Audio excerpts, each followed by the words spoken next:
Mau se-happy-happynya namanya pemain, dia akan bete dan kesel kalau keputusan wasitnya tidak benar.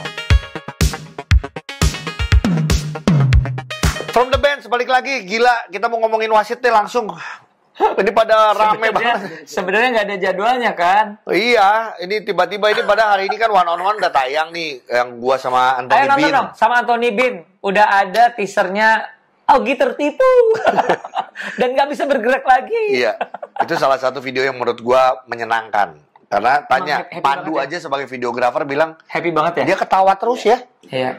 Ya happy lah gitu. Dan Yang ngelihat lu penampilannya kayak gini terus ngaku basket, dia tuh ketawa terus jadi geli. dia bilang, gitu. gue lihat Instagram lu mainnya bagus kok, dia bilang gitu. Masa? Bahkan lu kalau nonton video itu ada satu kalimat yang bilang, gue belajar ini loh dari lu, kata dia. Tuh lihat, Anthony Bean aja belajar sesuatu dari gue. Public speaking. Enggak. Iya.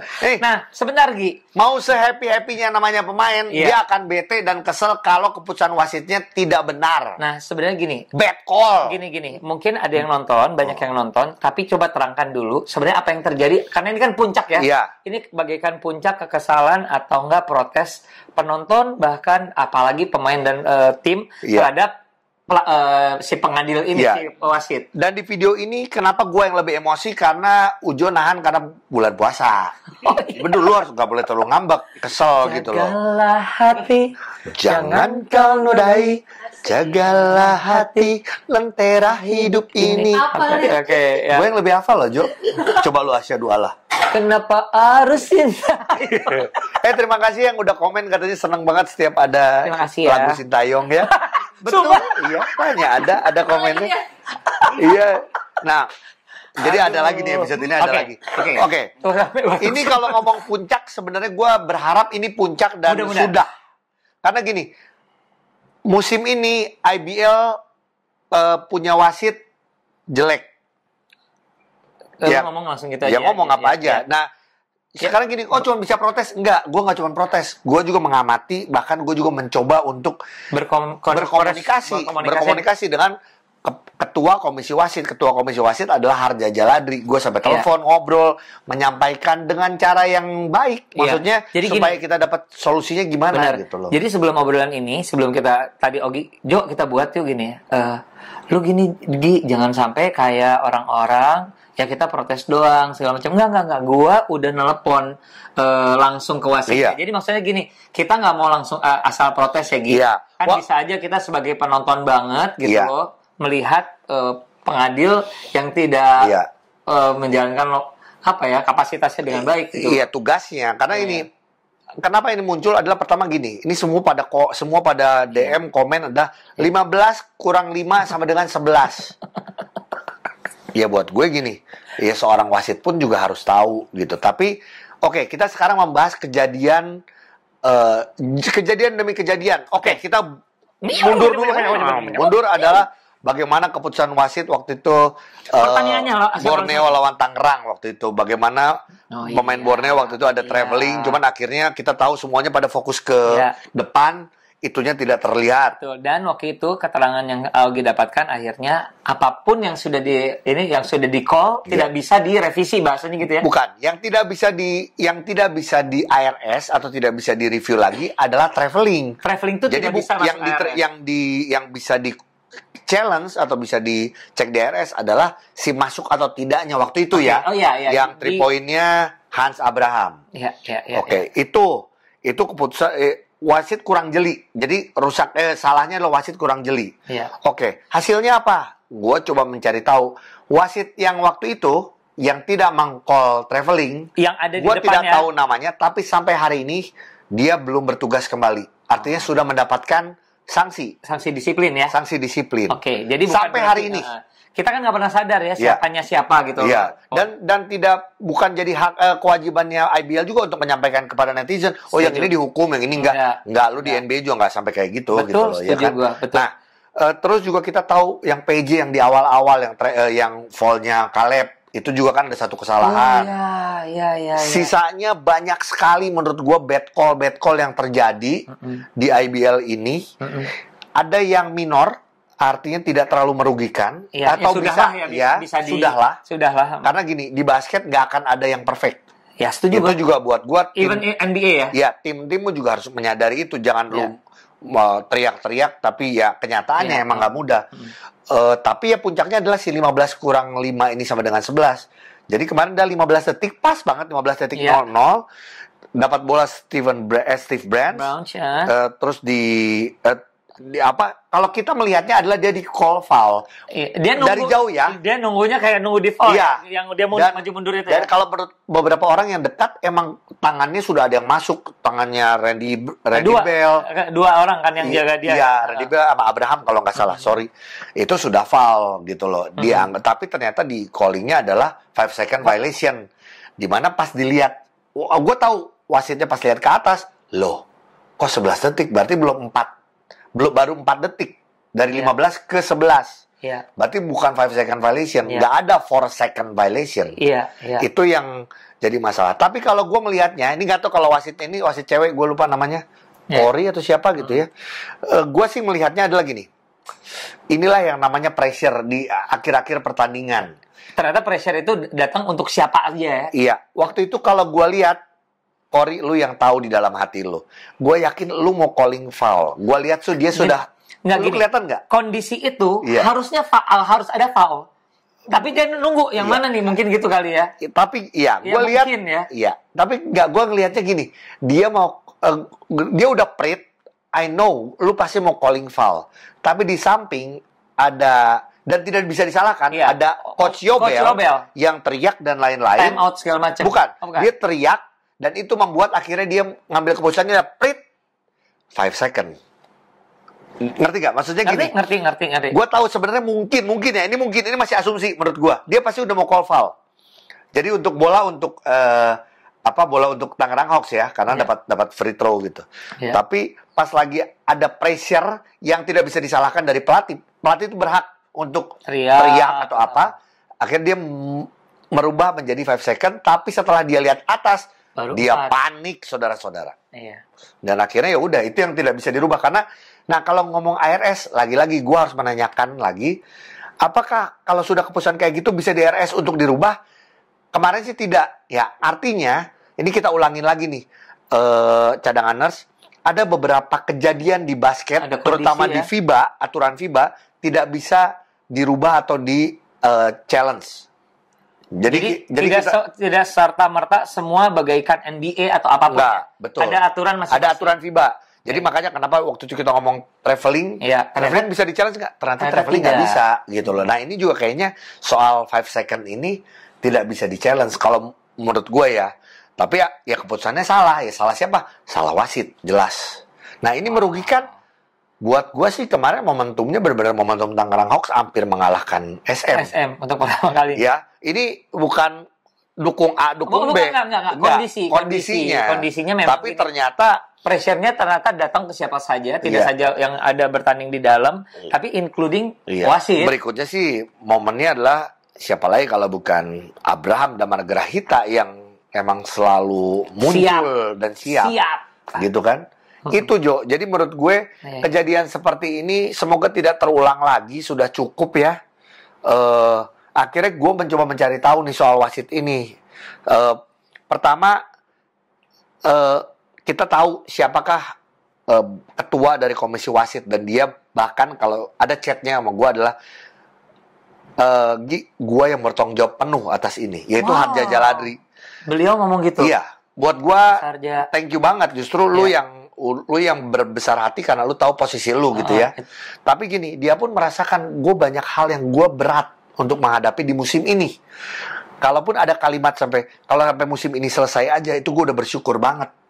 Artinya ada challenge nih, para klub ataupun teman-teman semua, bahkan semoga IBL denger, kita cari solusinya. Adalah emang musim ini kita pernah ngobrol sama Harja. Apakah kita punya banyak wasit? Ingat nggak waktu itu? Kita punya banyak wasit nggak? Jawaban Harja?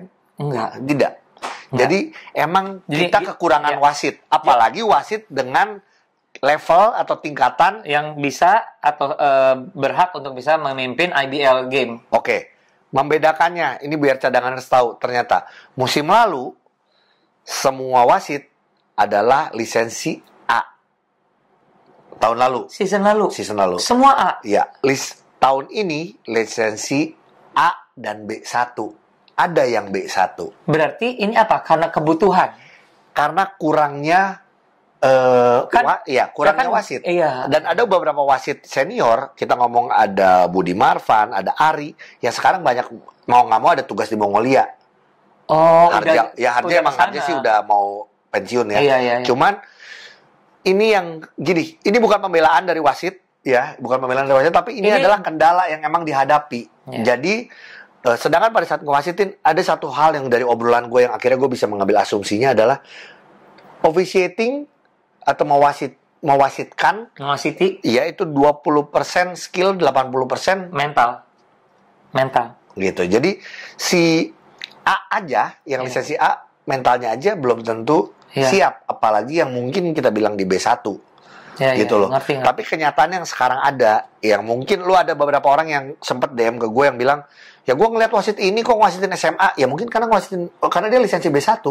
Ada yang ngwasitin SMA juga, tapi ngwasitin liga profesional kita.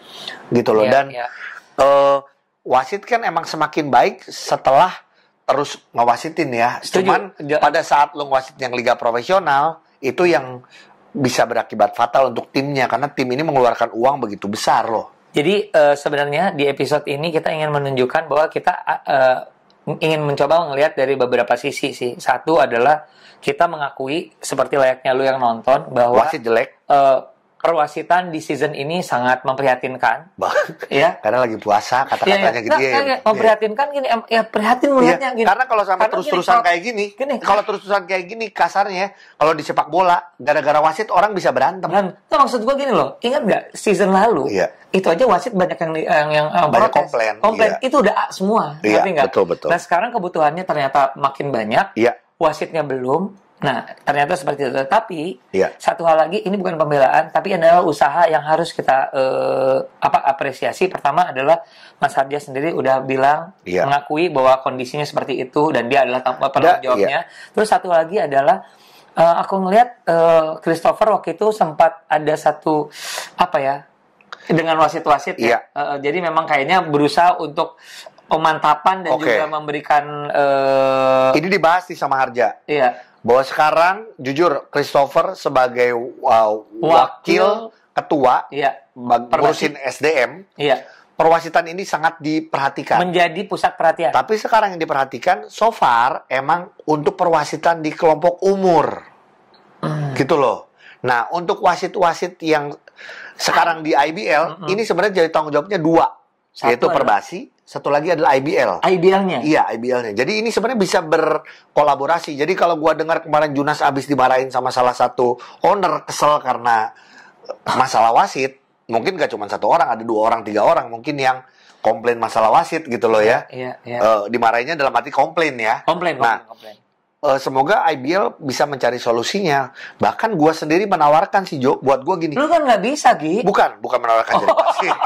Gue menawarkan, bukan gue supplier fluid. Lu masukin? Iya, lumayan tahu. Lumayan Jo. Karena itu udah beres, siapa tahu buangan.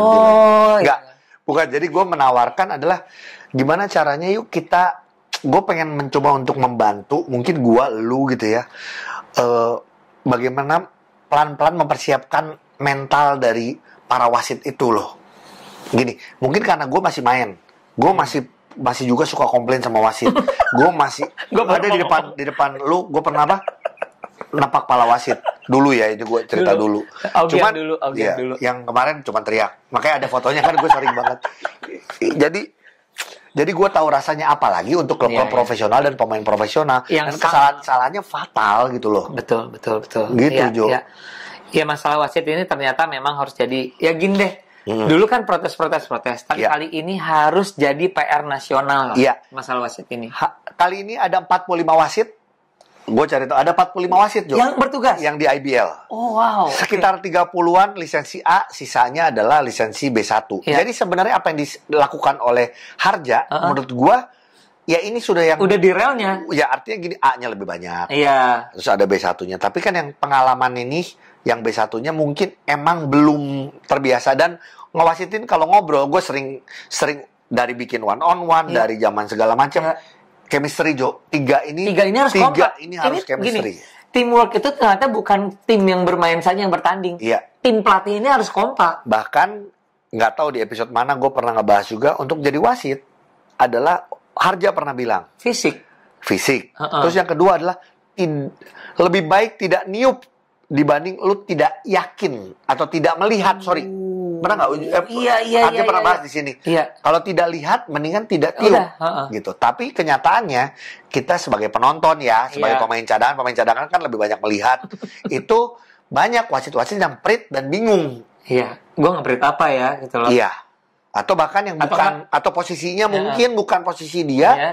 Yang malah, ya gitu. Tapi balik lagi itu teknis mungkin teman-teman wasit yang tahu. Iya. Kita mungkin agak keras, agak tajam, tapi juga ini untuk kepentingan bersama. Wasit adalah manusia, udah sering gua obrolin, udah sering kita sampaikan. Dan pembelaan itu juga sudah sering kita sampaikan. Iya. Tapi pada dasarnya memang ini PR-nya untuk teman-teman para wasit sendiri, tapi bukan berarti nggak ada room to improve, karena yang namanya liga ini bertumbuh, ya berarti perwasitan juga harus bertumbuh makin lebih baik lagi gitu loh. Iya. Nah sekarang, yang kalau emang kita sekarang, pertama wasit ini lagi diserang banget nih sama netizen dan lain-lain soal 15 kurang 5 sama dengan 11 gitu. Kalau buat gue adalah saling menguatkan satu sama lain. Iya. Dia supaya juga fokus lagi dengan siapapun yang ditugaskan, supaya tetap fokus, jangan sampai ke bawah down. Tapi buat gue, kita selalu menyampaikan apapun ini adalah demi kebaikannya, karena ini liga profesional. Betul. Pada saat ini mungkin bukan liga profesional, mungkin kita tidak akan setajam ini atau sekeras ini untuk berbicara itu. Satu lagi, kelewat. Lu lihat kemarin Randy Bell dibilang backcourt. Oh iya, yang iya. Gue main basket, lu main basket dan kadang main, tapi kelihatan apakah backcourt atau tidak? Jawabannya tidak. Enggak. Walaupun kita main basket, men. Ya, tapi gini, walaupun kayaknya ada berusaha untuk membela, mungkin gini teman-teman komentator ya. Enggak, akhirnya Gerungan pun ngirim videonya sekarang. Dia waktu itu cuma ngeliat sedikit, tapi ternyata emang nggak backcourt. Dan kenyataannya tidak backcourt gitu loh. Jadi buat gue nggak tahu posisi wasitnya ada di mana, atau emang sudah keburu perit lagi. Atau emang sudah pressure gara-gara salah si 15 kurang 5. 15 kurang 5 itu after ya? After 15 itu. After itu kalau nggak salah. Ayo teman-teman wasit, semangat. Ayo, let's go. Video kita 17 menit 14 detik, 15 detik, hanya 16 detik, Indonesia. 17 detik.